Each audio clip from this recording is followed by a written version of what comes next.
আমি ব্যক্তি জীবন নিয়ে আমি কখনোই আসলে কথা বলি না। এগুলো নিয়ে না আসলে আপু কিছু কেন বলতে চাচ্ছি না এখন, কারণ আমার কাছে মনে হয় যে কিছু বলার নেই। হিন্দু নারীদের প্রতি আকর্ষণ বেশি শাকিব খানের, যে কারণে তার পর্দা এবং ব্যক্তি জীবনের সকল ক্ষেত্রেই হিন্দু নায়িকাদের অগ্রাধিকার অনেক বেশি।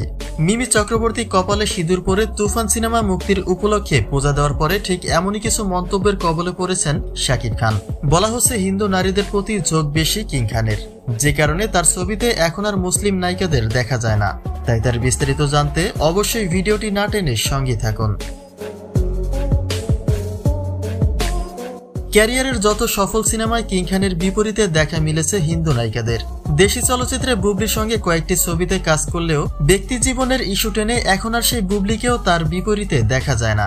দেশি সিনেমায় বিদেশি নায়িকাদের নিয়ে কাজ করায় এবার বেশ কটাক্ষের শিকারী হয়েছেন শাকিব খান, যেখানে প্রশ্ন উঠে এসেছে শাখা সিঁদুর পরা নারীদের কেন এত বেশি অগ্রাধিকার দেন শাকিব খান। সম্প্রতি মিমি চক্রবর্তীর প্রকাশিত একটা ভিডিও চিত্রে দেখা যায় মূর্তি পূজা করছেন টালিগঞ্জের এই চিত্রনায়িকা। কপালে সিঁদুর দিয়ে লাল পোশাকে ভক্তদের ভিড়ে হাত নাড়িয়ে সাড়া দিচ্ছেন।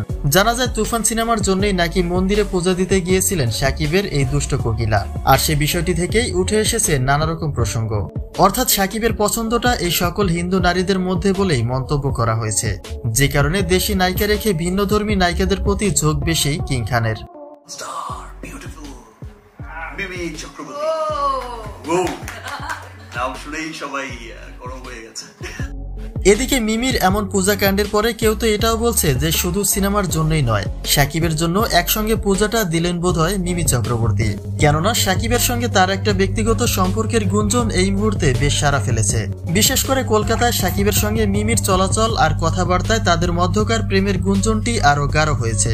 তো এবারও যদি অপু বিশ্বাসের মতো হিন্দু নারী কপালে জুটে যায়, তো সে বিষয়টি নিয়ে আপনার মতামত কি তা কিন্তু নিশ্চয়ই কমেন্ট করতে ভুলবেন না।